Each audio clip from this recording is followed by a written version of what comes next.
If you take your credit card and you go shopping and you run up a large credit card debt, you're running a trade deficit with all those shops.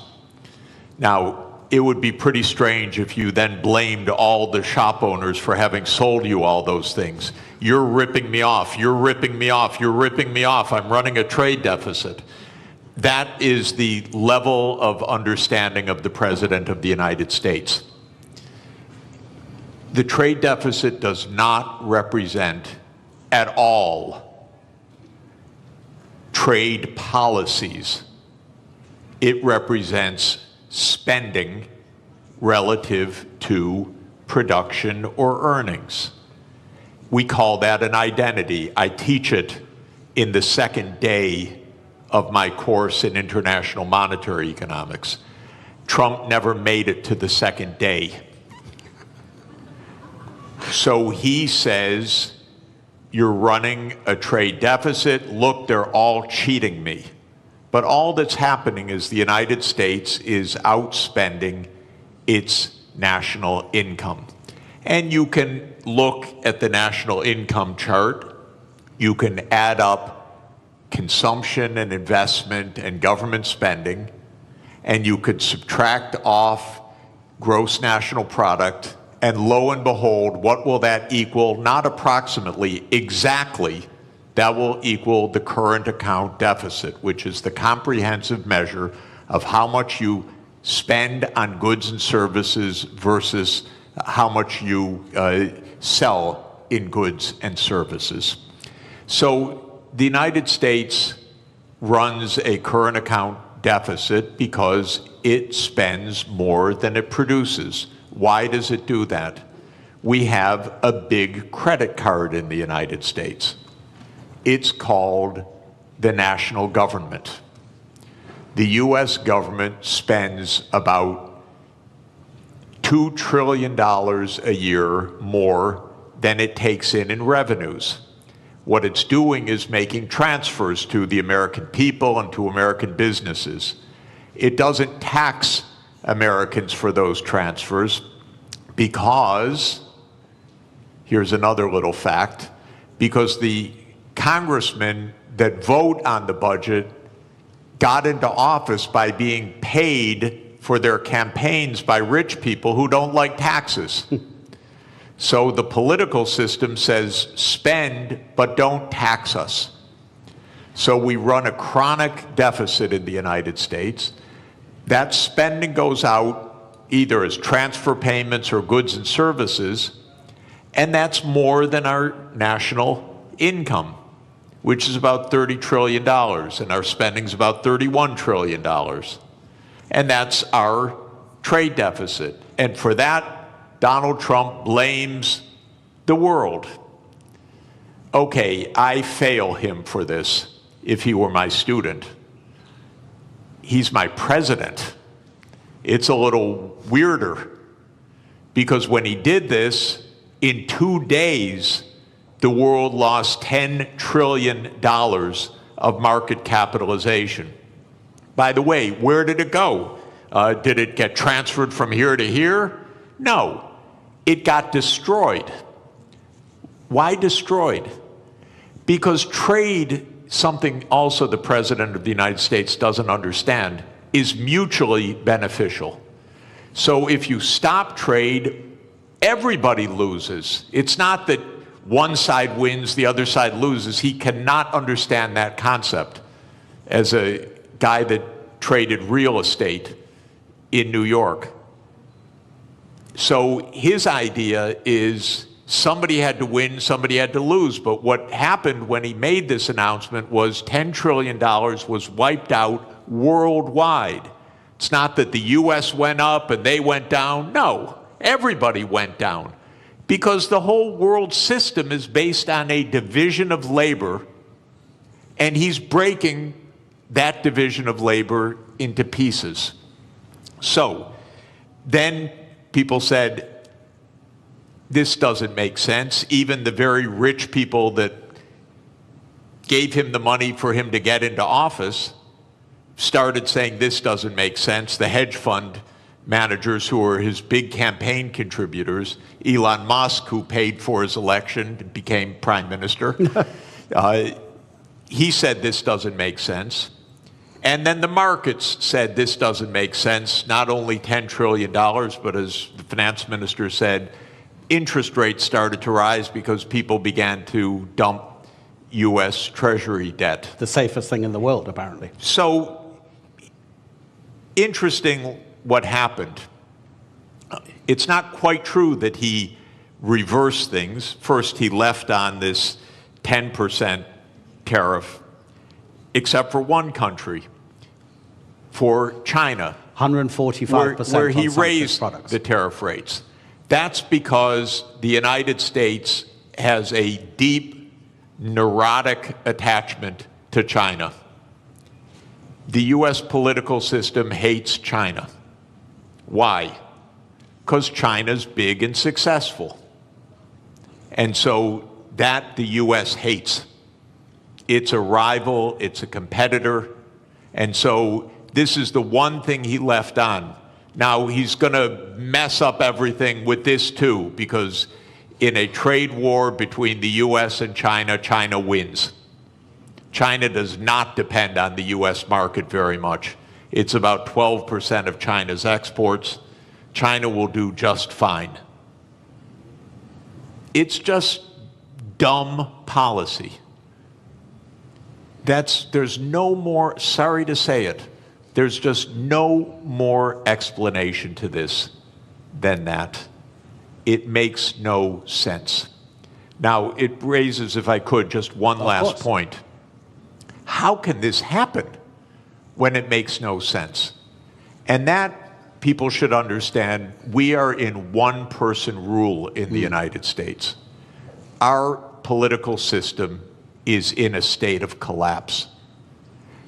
What President Trump did is an emergency decree.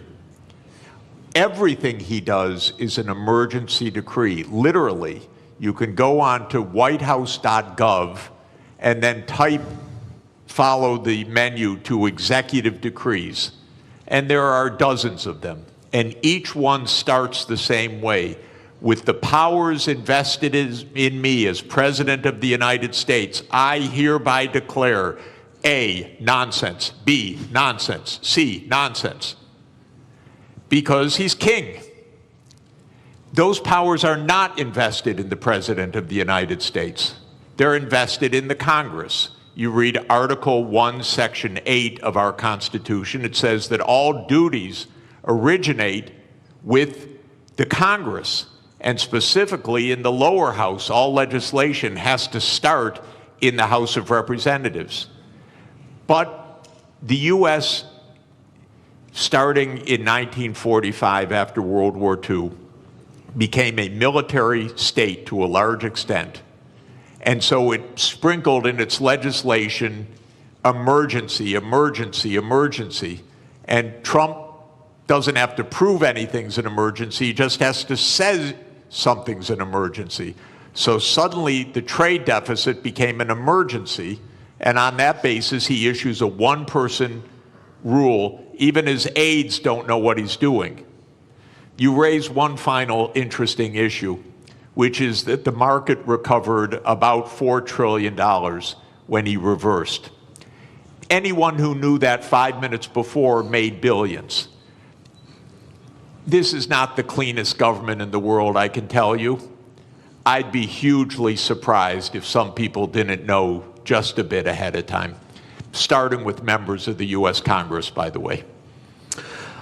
Look, we'll get into the more general issues about protectionism and the end of globalization, question mark, in a minute. But I think what's happening and the directives coming from the White House is such a perfect example of what this panel is about. I'd just like to stay on this just for a few more minutes.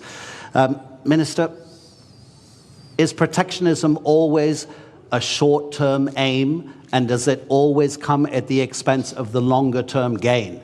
Donald Trump hasn't said it in public, but apparently in private, during his first term, he was asked about the problem of the US national debt. And his answer was, I don't care because I'll be dead by the time it's a problem. And apparently that's also his approach to the climate crisis. So is this protectionism coming from the White House, a short-term fix which is going to hurt America in the longer term in terms of how it grows? It's not a fix. It's apparently a quick fix, but it's fundamentally flawed, as Professor has very clearly stated. Look, protectionism is nothing new. If you look at post-global financial crisis, the number of annual trade restrictions have gone up dramatically. In fact, like last year, there were over 3,200 trade restrictions. That is almost 11 times higher than what it was pre-global financial crisis. So this has been a trend, but what we have seen over the past week or two is clearly a new level. This goes beyond some protectionist measures, trade restrictions.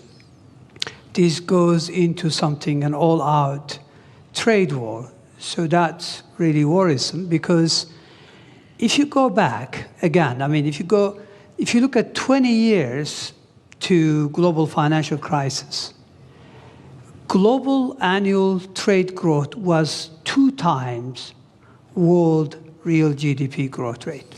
So in a way, trade was the engine of growth. Mm-hmm. Now that engine has been slow.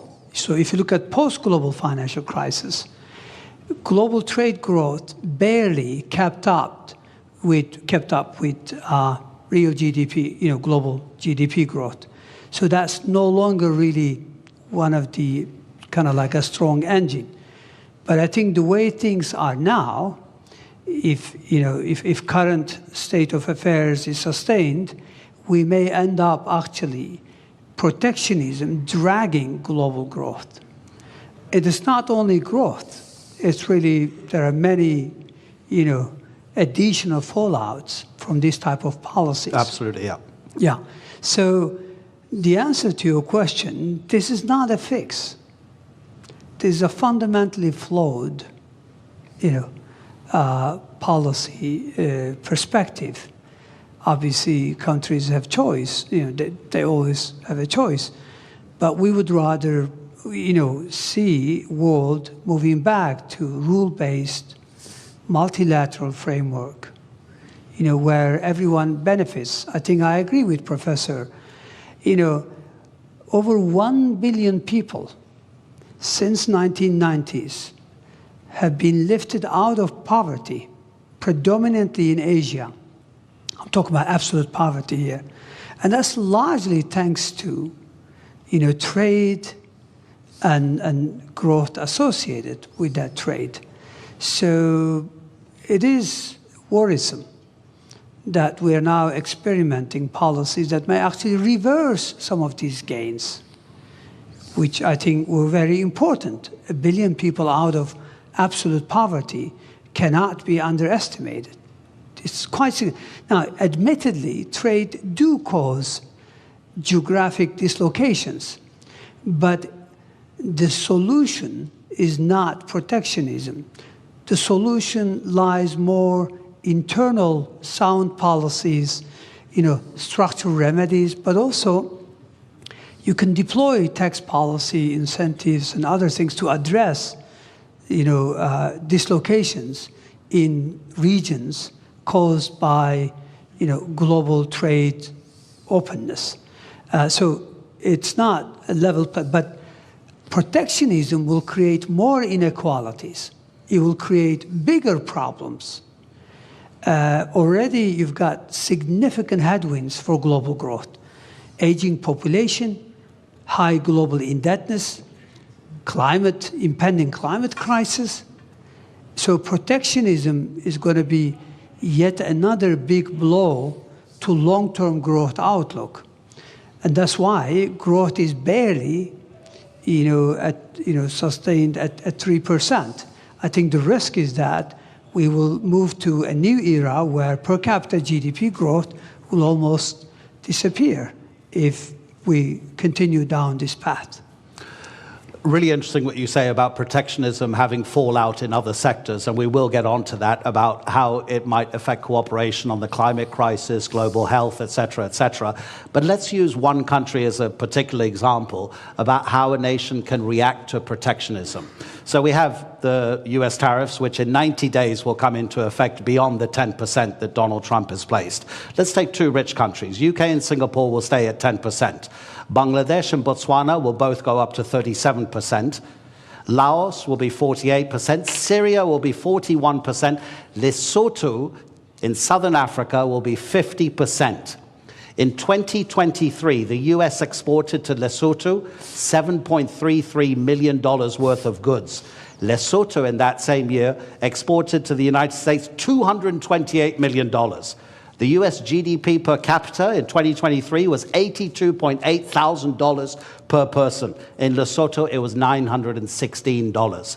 Gentlemen, how does a country like Lesotho deal with the protectionism coming from the US? Minister? Well, look, protectionism is an external shock, meaning it's not a decision by, the counterparty. It's essentially, so how do you deal with it? I guess you focus on regional integration, as an antidote of protectionism. So regional connectivity, regional integration would be one way forward. So, instead of globalization on a big scale, you focus on how you can deepen and broaden your ties with your immediate neighborhood or countries that are still willing to entertain rule-based trade. So I think that's the only way. Again, this is a major shock for many countries. I think global supply chains are going to suffer. This will lead to, already, I think the risk is that capital will be misallocated. Take us, take Turkey, for example. We are the world's second largest of white goods exporter. We need chips, basic ones, nothing sophisticated. We're not talking about 4 nanometers. We're talking about 30, 40, 70 nanometers. If we're worried that countries are not going to supply that, even though it may not be the most efficient way, we may have to go into a very large capex to see if we could produce them. We are good at something. Other countries are better at something. So we would rather trade. And this is a very simple, economics, theory. Everybody benefits. So I don't think, X country or Y country, there's not much they can do except to look at, ways in which they could mitigate the fallout from not being able to sell goods to the United States. But Professor, that takes a long time to arrange because, of course, the shock is immediate. You can't make deals that quickly, can you? I think the particular tariff rates that Trump announced last week that led to that financial bloodbath are not going to come back. So I don't think we're going to hear again about those numbers after 90 days. 90 days in U.S. time now is infinity. It's eternity. We'll never hear those numbers again. Where did those numbers come from? Something, again, so stupid you can't believe that any country would do this. But the idea is the following. As I said, if you want to know what your trade balance is, you earn some income, so you sell some services to somebody and you buy things. And if you spend what you earn, you're in trade balance. Technically, you're in current account balance. Now, most of us, I work for one employer, my university, So I run a big trade surplus with my university, and then I run a pretty big trade deficit with the grocery store that we buy our groceries from, and if I have to buy shoes, I run a trade deficit with the shoe store, and so forth.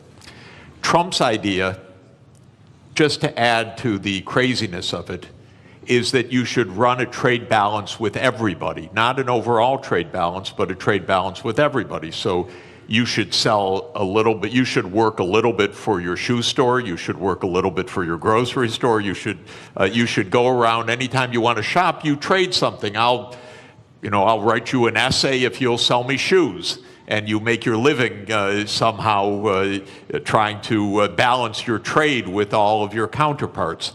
Well, this is insane. This is why we have a market economy. You don't have to have balance with every transaction that you do with somebody. But what Trump said was, oh, Lesotho, they sell us more than we buy from them. So they're cheating us.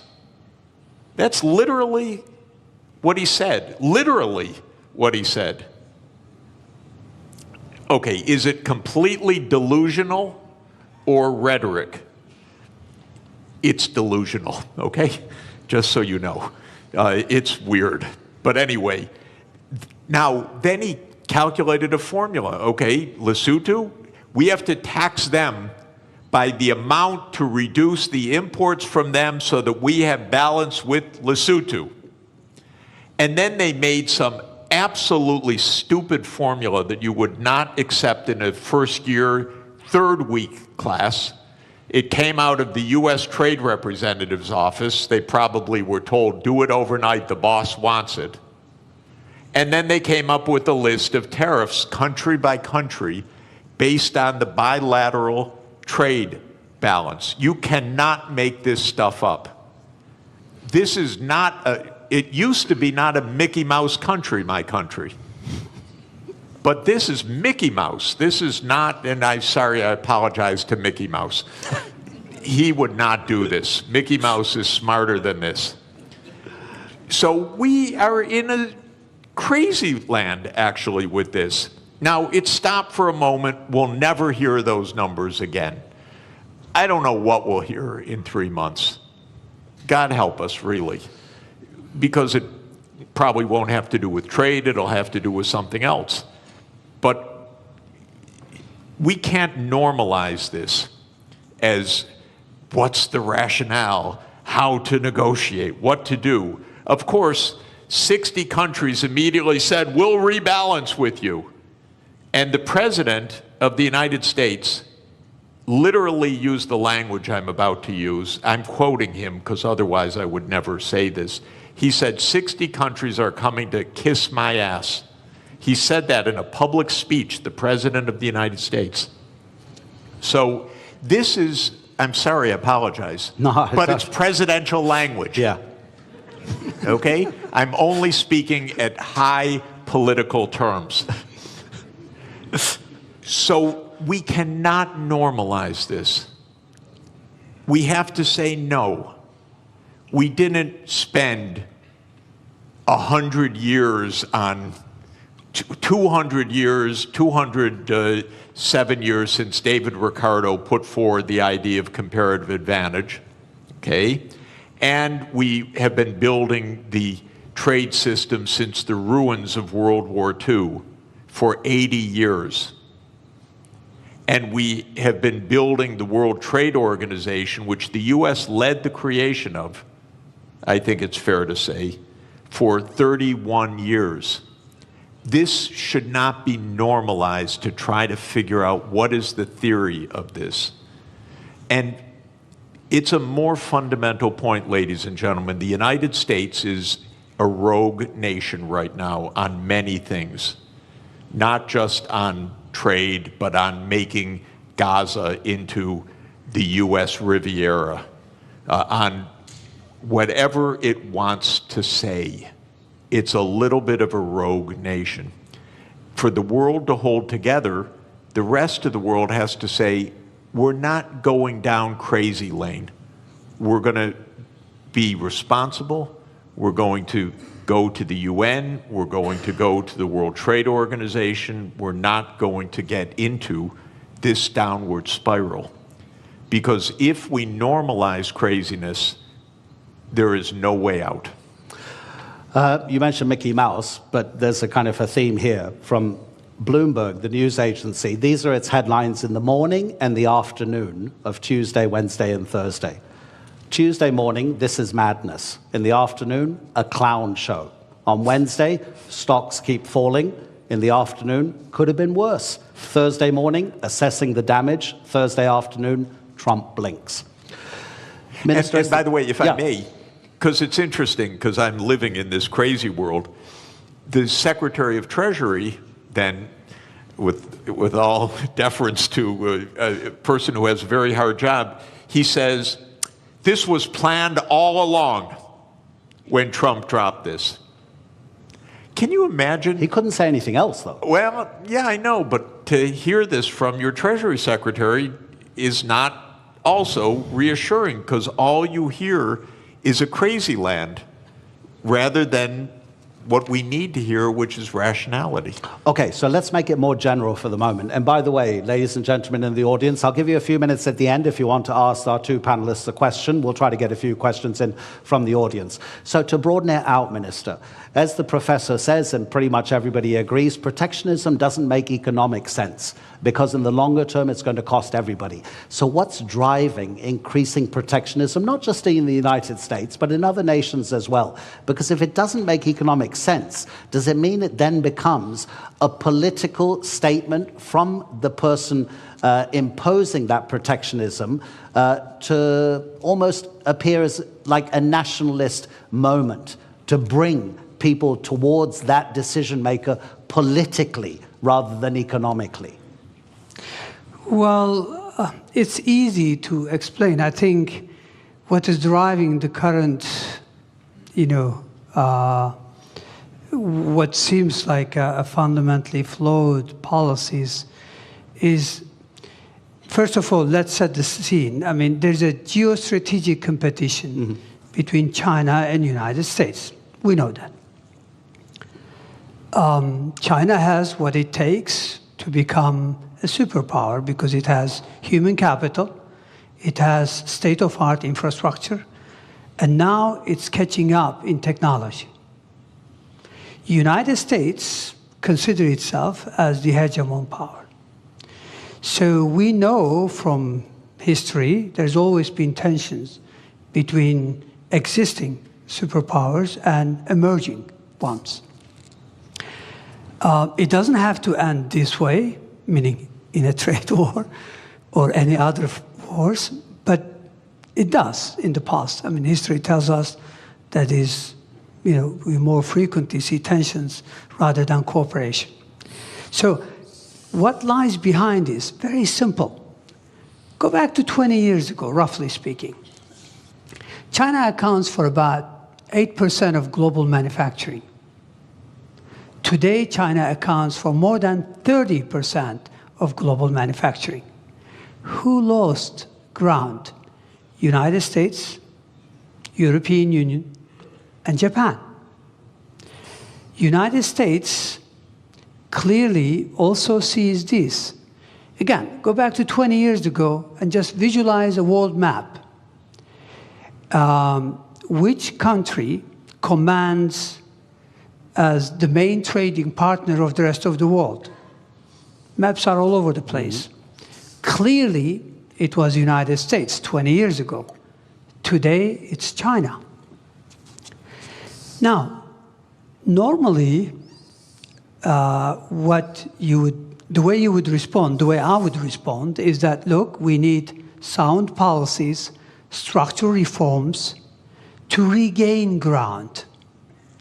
Instead, it looks like this rivalry, combined with lack of, obviously, clear understanding, is that it leads you to go after quick fixes. And quick fixes, which is also to do with populism, nationalism, is to blame others and is to present it in a simple fashion. The reality is you have to be more competitive. You have to invest in upskilling, reskilling your population. You have to invest in your infrastructure. And you have to, there's a lot of, there's a long list of homework. But those are politically difficult to deliver. They take time, and they're difficult. So structural policy has been lacking in most countries. And when you can't deliver structural transformation, then you go either you rely on monetary policy to fix things. Monetary policy in many parts of the developed world have been doing the heavy lifting over the last couple of decades in the face of difficulties. So my point here is that I think we know what drives it is losing ground. But how do you regain ground? Again, the sophisticated way would be to do the right thing and deliver on reforms. The easy way would be to blame everyone else and come up with high tariffs as a fix. Let's see. Okay, so protectionism is also not helping your friends to concentrate more on yourself rather than the outside world. We know that the drastic cuts to USAID, the Agency for International Development, has already or is going to cost lives. Myanmar's recent earthquake, the Americans have been for decades maybe the most important first responder, sending hundreds of rescue workers. They sent 3 administrators. They didn't send a single rescue worker. They laid off recently some people working for the federal government on the US nuclear program. They realized very quickly within a couple of days that it was actually a national security issue, so they were told to come back to their office.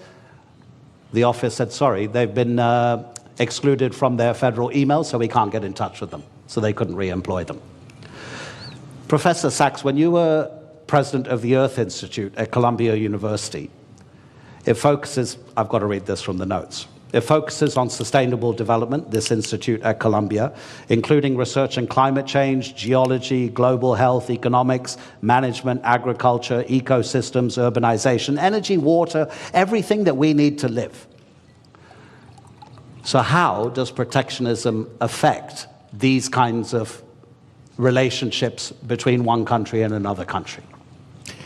Yeah, It's actually I want to answer deglobalization. that by continuing on with the brilliant explanation that that the minister just gave about the hard stuff and the easy stuff. Yeah. So just to say, in American politics, the swing states in the presidential elections in the last 3 elections in particular have been the Midwestern states. So those are states like Michigan, Indiana, Illinois, Ohio, Pennsylvania, Wisconsin, Minnesota. These are states that can go either way. And those states did suffer a decline of employment in manufacturing, not only or even mainly because of trade, but also heavily because of automation over the last 40 years. I come from Detroit, which is Motor City, used to be, and I used to go when young on school field trips to see the assembly lines, and there were actually workers on the assembly line. But now if you go to an automotive plant, it's all robots, very, very few people inside. That's not because the jobs went overseas. In that case, that's because the assembly line itself became an automated phenomenon. So Trump is giving an answer to those swing states. It's China's fault. It's Mexico's fault. It's Lesotho's fault. What the minister said is really important, that when he said that trade benefits the economy, but it could hurt some sectors.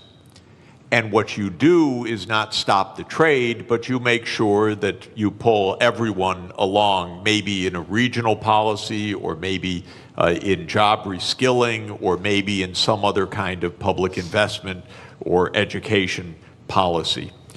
Here's where the U.S. really failed over the last 40 years. We let the inequalities widen and widen, partly because of automation, partly because jobs did go overseas, but for the right reason. They had comparative advantage in those jobs. Skilled people got better and better salaries. Lower skilled people had their living standards fall. The gap widened. By the way, not just the income gap, the life expectancy became 10 years or more. So many of our epidemics, so many of our social problems relate to this widening inequality. The United States political system didn't address it at all for 40 years. And that comes to what I mentioned, the corruption of the political system. When candidates of both political parties are paid by rich donors for their reelection campaigns, and both parties then become the agents of tax cuts and no really addressing the social conditions, you end up with a Donald Trump coming in and selling a pseudo explanation, it's all China, and selling a pseudo remedy, a trade war. What the auto workers are going to learn right now is they're going to lose jobs by even the tariffs that have been put in place, because we need the intermediate parts brought in from elsewhere. Now they face higher costs, and the United States can't compete at all with Chinese electric vehicles. The United States has basically handed China the electric vehicle market for the next 20 years. So did Europe, by the way. Europe delayed the transformation to electric vehicles, said we produce great internal combustion engines, we're going to continue to do that. The world actually needs electric vehicles because of the climate crisis. So all of this is to say the real hard work is to think ahead. Mm-hmm. The country, by the way, in my experience of working all over the world in the last 40 years, that thinks ahead the most is China. Mm-hmm. China's success is not random. China's success actually is a lot of forward-looking planning. In 2014, China issued a document called Made in China 2025. And it wasn't a protectionist policy, it was we need to invest in the technology so we can be at the forefront. I think in 8 of the 10 sectors that were identified there, China succeeded in reaching the forefront. In 2017, China made a plan for artificial intelligence. This is already 8 years ago. DeepSeek didn't just come out of nowhere, it came out of a long-term strategy. So this is hard work that actually pays off. This is what every government should do. This is what every country should do, is look ahead. Now, you mentioned very interesting idea. We got a president who doesn't understand and maybe doesn't care about the future in the same way. But just to say, the biggest issue on the planet should be the climate crisis, not all the things we're endlessly talking about. And every part of the world is going to suffer terribly by what has been built in terrible, very dangerous climate change. It's out of the headlines. But, you know, I had a very difficult job. I was the director of an institute with 300 climate scientists for 14 years, some of the world's leading climate scientists. The reason it was a hard job is that every week they came up and told me, it's worse than we thought. They would give me endlessly grim news. And the lead climate scientist at Columbia University is a man named James Hansen, who I regard as the world's leading climate scientist. And he produced a study in January that said it's much worse than we have thought. The world's temperature has gone up by 0.3 degrees Celsius in 3 years. We have had 21 months of the last 22 above 1.5 degrees. That's the new baseline, by the way. That's not because of an El Nino effect. That's the new baseline. We already blew the limit that we set 10 years ago in Paris that we said we would not exceed. We're already above it. And what Hansen says is we're rising at an accelerating rate. Now the average rate is probably between 0.3 and 0.4 degrees Celsius per decade now on average. So we'll be at 2 degrees excess. What all of this means is profound danger 20 years from now, 25, 30, but we're already seeing terrible danger today. I don't want to minimize what's already happening. Los Angeles burned down, massive forest fires in Korea last week. It's everywhere. My wife and I are nonstop traveling. Every single place we go is some kind of climate crisis, literally. It's a drought, it's floods, it's heat waves, it's pest infestations, it's forest fires. And the sea level is going to rise by many meters, which is not great for Istanbul, by the way, and not great for coastal areas. It's very dangerous what is built into the system. Now, what is Trump's answer for this? Yesterday, King Donald issued an executive decree to bring back coal. It's willful destruction of well-being, willful. And that is, again, he pulled out of the Paris Agreement. What I'm hoping, ladies and gentlemen, is the other 192 members of the UN have to say, no, we're not entering a crazy land. We're going to take care of our future. Right now, I live in a crazy land. But the rest of the world has to avoid the crazy land, has to avoid normalizing this. I don't know if any of you saw it during the height of the coronavirus pandemic. An Australian artist, cartoonist, drew a cartoon which had the first tidal wave, kind of a tsunami of economic recession. There was a bigger tidal wave tsunami behind it, which was COVID-19, and then a huge one over both of them, which was the climate crisis. So get ready, I'll give you a chance to ask a few questions, but I just wanted to address one final issue to the minister. And I was getting a bit depressed, Professor, when you were talking about that. I tell my kids since they were born, they're now 21 and 19, live anywhere you want in the world, but don't live near the coast or near a river. The professor is saying that the climate crisis is going to be one of, probably, I'm kind of, putting words into your mouth, Professor, that deglobalization, if it becomes more and more of a popular sentiment and policy, the climate crisis will be affected because of a lack of cooperation through deglobalization. Minister, what other big dangers do you see if the trend of deglobalization gathers pace? Well, as I mentioned earlier, in addition to the impending climate crisis, which could have a devastating impact on the future of humanity, I think we are faced with significant headwinds that already exist, but some of them could become more complicated. One of them is high global indebtedness. Mm-hmm. If protectionism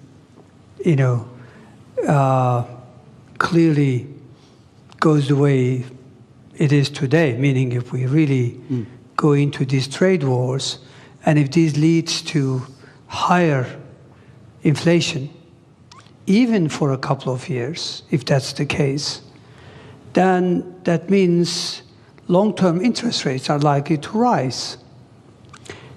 And if that is so, then many countries are already struggling to manage their debt service.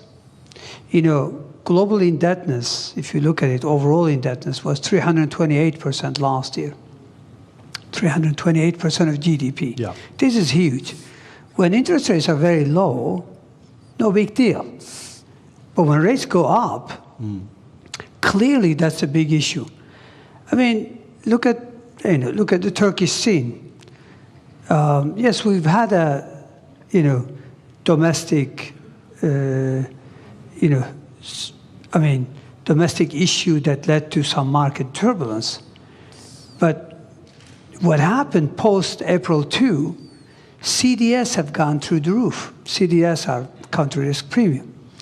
Our external bond yields, 10-year, 5-year, they all gone up significantly on the back of these tariffs. I think there are already many countries, according to UN, that pay more on interest on that than what they are able to earmark for education and healthcare combined. So I think we already have issues such as indebtedness that the current trend could exacerbate. Aging population already could create huge constraints on public finances going forward. So those are some of the additional headwinds that exist that could actually serve as speed limit or a drag on growth. So I think the world, and I agree with Professor that the world has to, rather than going down this path, we need to cooperate more. We need to work more closely on climate change, on how to address other problems, because protectionism will also lead to probably global inequalities.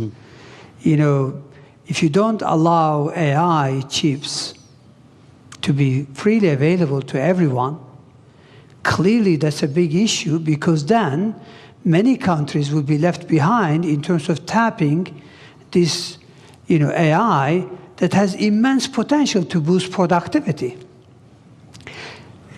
Protectionism is not limited to trade of goods and services. It's now associated with financial flows, with diffusion of technologies through FDI. So clearly, I think we'll be worse off unless we cooperate, unless we return to multilateralism. But sadly, right now, it's all about shift to minilateralism. A few countries getting together, but that's not enough. I think issues are too big for few countries to address. I think the rest of the world